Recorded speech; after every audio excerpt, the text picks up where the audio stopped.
IBC Tamil சொந்தங்கள் அனைவருக்கும் வணக்கம். இன்றைய நாள் மற்றும் ஒரு இன்றைய அதிர்வினூடாக உங்கள் அனைவரையும் சந்திப்பதில் மகிழ்ச்சி. குறிப்பாக தொடர்ச்சியான ஒரு போர் பதற்றமான சூழல் இருந்து கொண்டிருப்பது இந்தியா, பாகிஸ்தான் ஆகிய நாடுகளுக்கு இடையிலே. இது மூன்றாவது உலக மகா யுத்தத்திற்கான ஒரு அணுகுமுறையாக இருக்கிறதா என்ற ஒரு கேள்வி பரவலாக முன்வைக்கப்பட்டுக் கொண்டிருக்கக்கூடிய நிலையில், இந்த மூன்றாவது உலக மகா யுத்தம் என்ற பெயரை சொல்லிக் கொண்டாலும் இந்த இந்தியா, பாகிஸ்தான் ஆகிய இரண்டு நாடுகளுக்கும் இடையில் வலுவடையக்கூடிய இன்னும் ஒரு யுத்த உக்தியாக மாறிக்கொண்டிருக்கிறது இந்த ட்ரோன் மூலமான யுத்தம் என்று கூட சொல்லிக் கொள்ளலாம். அதற்கான சாத்தியப்பாடுகள் அதிக அளவில் இருப்பதாக சொல்லப்படுகின்றது இராணுவ ஆய்வாளர்களால். குறிப்பாக சொல்லிவிட வேண்டுமாக இருந்தால், இந்த ட்ரோன் யுத்தம் என்று ஒன்று வருகிற போது இந்தியாவை விட இந்த யுத்த பரப்பிலே பாகிஸ்தானுடைய கை ஓங்குவதற்கான சாத்தியப்பாடுகளும் இருந்து கொண்டிருக்கிறது என்று கூட சொல்லிக் கொள்ளலாம்.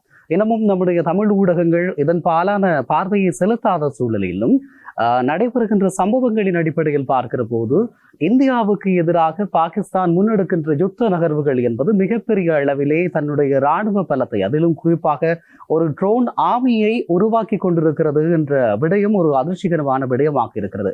இந்தியாவின் பக்கமாக ஒரு பாரிய அழிவுகளை ஏற்படுத்த போகிறது இந்த ட்ரோன் யுத்தம் என்ற விதத்திலே பல கருத்தாடல்கள் இருந்து கொண்டிருக்கிறது. அப்படியாக இந்த ட்ரோன் யுத்தம் வருமாக இருந்தால் இது மிகப்பெரிய அழிவுகளை இந்தியாவினுடைய பக்கமாக ஏற்படுத்தும் என்பதில் பல நோக்கர்களுடைய கருத்து இருந்து கொண்டிருக்கிறது. ஆகவேதான் இந்த விவகாரம் தொடர்பாக இன்றைய நாளில் பார்க்க போகிறோம். இது மிகப்பெரிய ஒரு அதிர்வலைகளை ஏற்படுத்த போகின்ற ஒரு விடயம். நாளை அல்லது இன்னும் வரக்கூடிய நாட்களில் இப்படியான யுத்த சம்பவங்கள் இடம்பெறலாம்.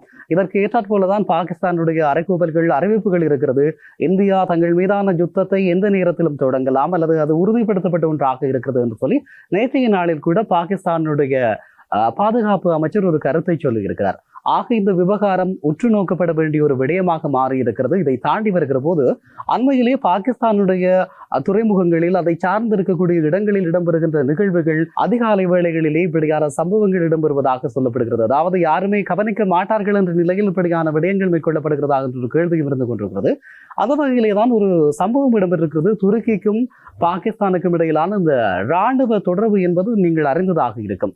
இரண்டு தரப்புகளையும் பொறுத்தவரை இவர்கள் மிக நெருக்கமான ஒரு உறவை பேணி வருகிறார்கள். காரணம், இரண்டும் இஸ்லாத்தினுடைய சுன்னி முஸ்லீம் பிரிவை சேர்ந்தவர்களாக இருக்கின்றபடியால் இவர்கள் இருவரிடமும் மிகப்பெரிய ஆதரவு இருந்து கொண்டிருக்கிறது. அந்த அடிப்படையில் தான் இந்த ட்ரோன் யுத்தத்திற்கு மிகப்பெரிய ஆதரவை இந்த துருக்கி பாகிஸ்தானுக்கு வழங்க போகிறது என்ற கருத்தாடல் இருந்து கொண்டிருக்கிறது. குறிப்பிட்டு சொல்லிக் கொள்ள வேண்டுமாக இருந்தால், துருக்கியை பொறுத்தவரை ட்ரோன் உற்பத்திகளிலே உலகிலே முன்னணி வகிக்கக்கூடிய ஒரு நாடு. துருக்கியினுடைய ட்ரோன்கள் அதிசக்தி வாய்ந்தவையாக காணப்படுகிறது என்ற விடயம் இருக்கிறது. குறிப்பாக இந்த விவகாரத்திலே இந்தியாவும் பாகிஸ்தானுக்கும் இடையே யுத்தம் மூண்டால் இந்தியாவிடமும் ட்ரோன்கள் இருக்கிறது என்ற மாதிரி சிலர் கூறிக்கொள்ள வாய்ப்பு இருக்கிறது. அது உங்களுடைய நாட்டின் மீதான பற்று அல்லது நிலைப்பாட்டை சொன்னாலும் அதை தாண்டி ஒரு நடுநிலையான ஒரு சிந்தனையை முன்வைக்கிற போது அது மிகப்பெரிய பாதகமான விளைவுகளை ஏற்படுத்தும். ஏனென்று சொன்னால், இந்தியாவிடம் விலை உயர்ந்த ட்ரோன்கள் இருக்கிறது அல்லது அமெரிக்காவிடமிருந்து பெற்றுக்கொண்ட ட்ரோன்கள் இருக்கிறது என்று சொல்லிக் கொள்ளலாம்.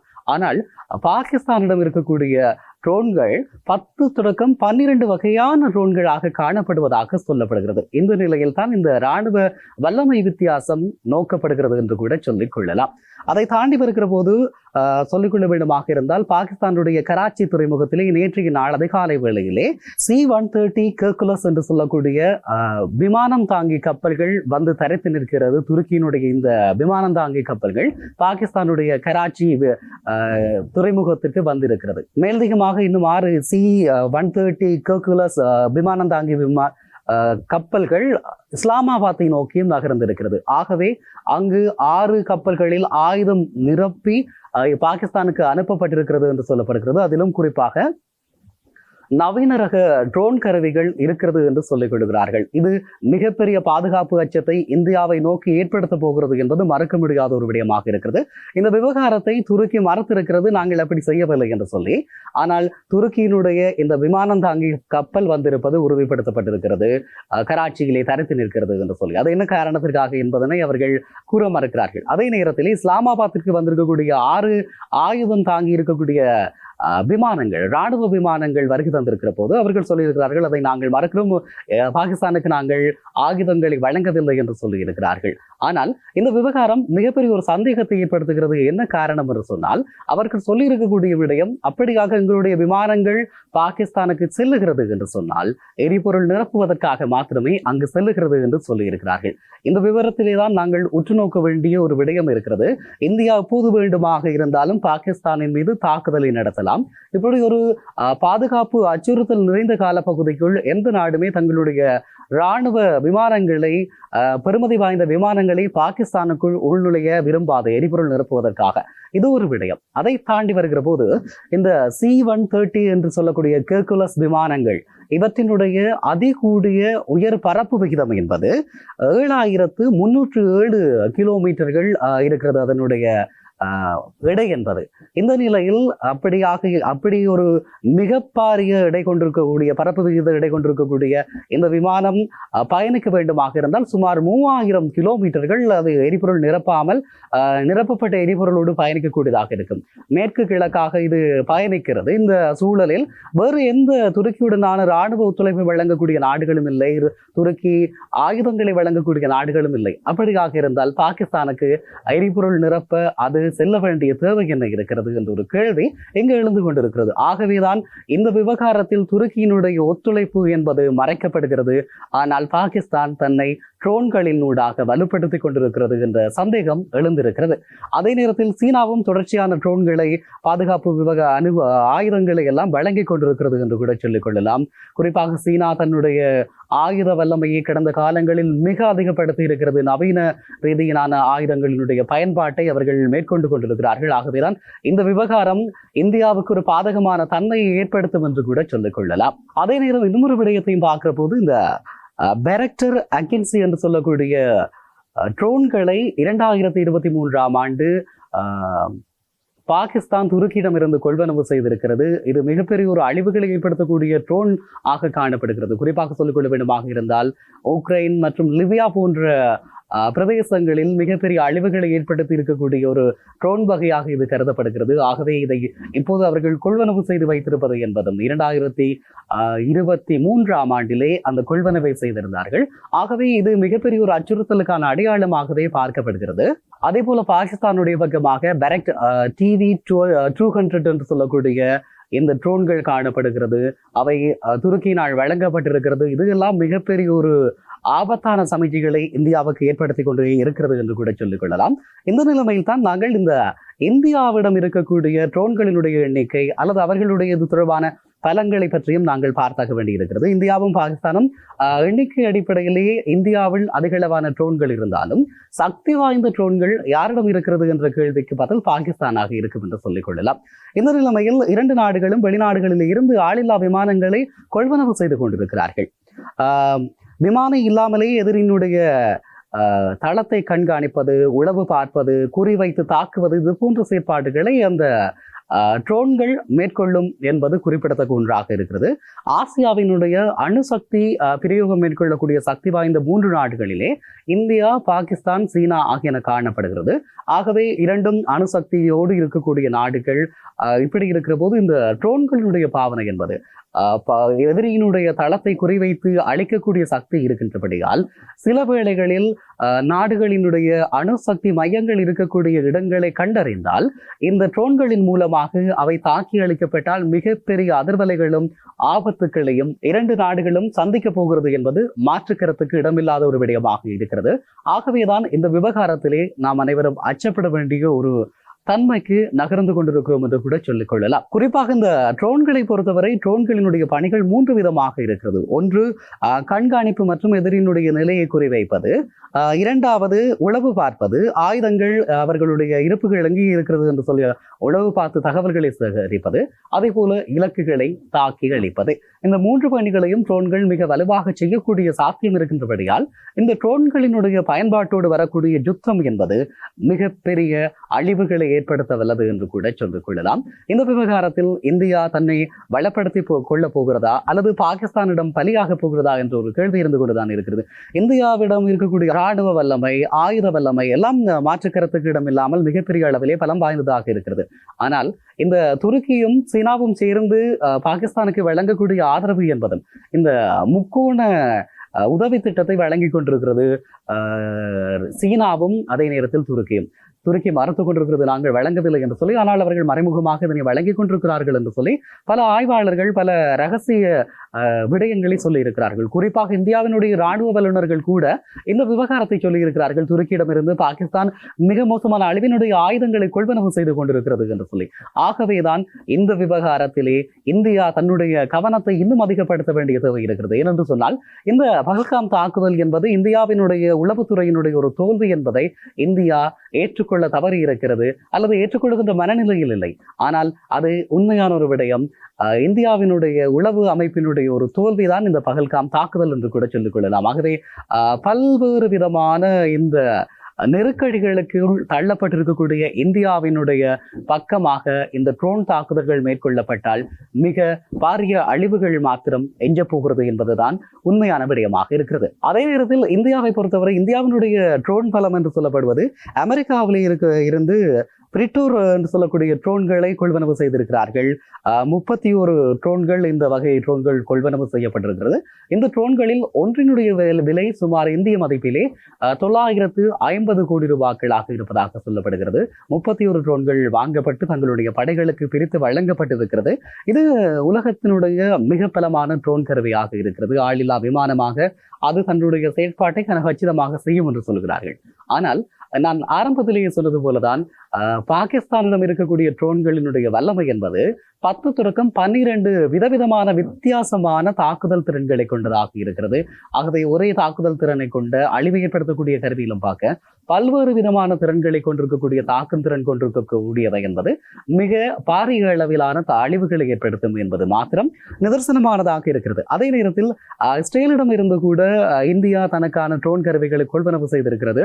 அதன் பின்பதாக இப்போது இந்தியாவிலும் இந்த ட்ரோன் கருவிகள் இஸ்ரேலினுடைய அனுமதியினுடன் உருவாக்கப்பட்டு கொண்டிருக்கிறது. ஆனாலும் இந்தியா தன்னை இந்த தாக்குதலில் இருந்து தற்காத்துக் கொள்வதற்கான முயற்சிகளை இன்னும் அதிகப்படுத்த வேண்டும் என்பது ராணுவ ஆய்வாளர்களுடைய கருத்துக்களாக இன்றும் இருந்து கொண்டிருக்கிறது. குறிப்பாக சொல்லிவிட வேண்டுமாக இருந்தால் இஸ்ரேலினுடைய ஹெரான் என்று சொல்லக்கூடிய ட்ரோனை இவர்கள் கொள்வனவு செய்திருக்கிறார்கள் ஆரம்பத்தில்.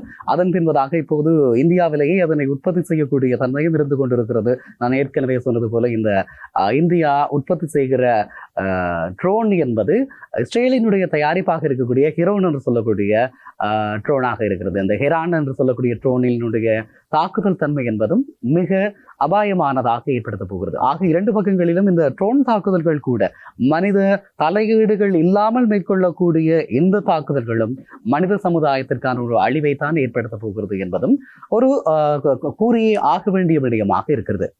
அதே நேரம் இந்த நான் குறிப்பிட்டிருந்தேன், அமெரிக்காவிடம் இருந்து 31 ட்ரோன்களை கொள்வனவு செய்வதற்கான ஒப்பந்தங்களை இந்த இந்தியா மேற்கொண்டிருந்தது என்று சொல்லி. இந்த ட்ரோன் கருவிகள் சாதாரணமானவை அல்ல. அதாவது பாகிஸ்தான் தன்னுடைய பக்கமாக இந்த அணு ஆயுதங்களை வைத்திருக்கிறோம் என்று சொன்னாலும், துருக்கியிடமிருந்து சீனாவிடமிருந்து ட்ரோன்களை கொள்வனவு செய்திருக்கிறோம் என்று சொன்னாலும், இந்த அமெரிக்காவிடமிருந்து வாங்கி இருக்கக்கூடிய பிரிட்டேர் என்று சொல்லக்கூடிய இந்த ட்ரோன் கருவிகள் கடந்த காலங்களில் சிரியா, சோமாலியா, ஈராக், ஆப்கானிஸ்தான் போன்ற பிரதேசங்களில் பல நிலைகளை தாக்கி அளித்திருக்கிறது. முற்றுமுழுதாக நிலைகளை தாக்கி அளிக்கக்கூடிய வல்லமை இந்த ட்ரோன்களுக்கு இருக்கிறது என்று சொல்லப்படுகிறது.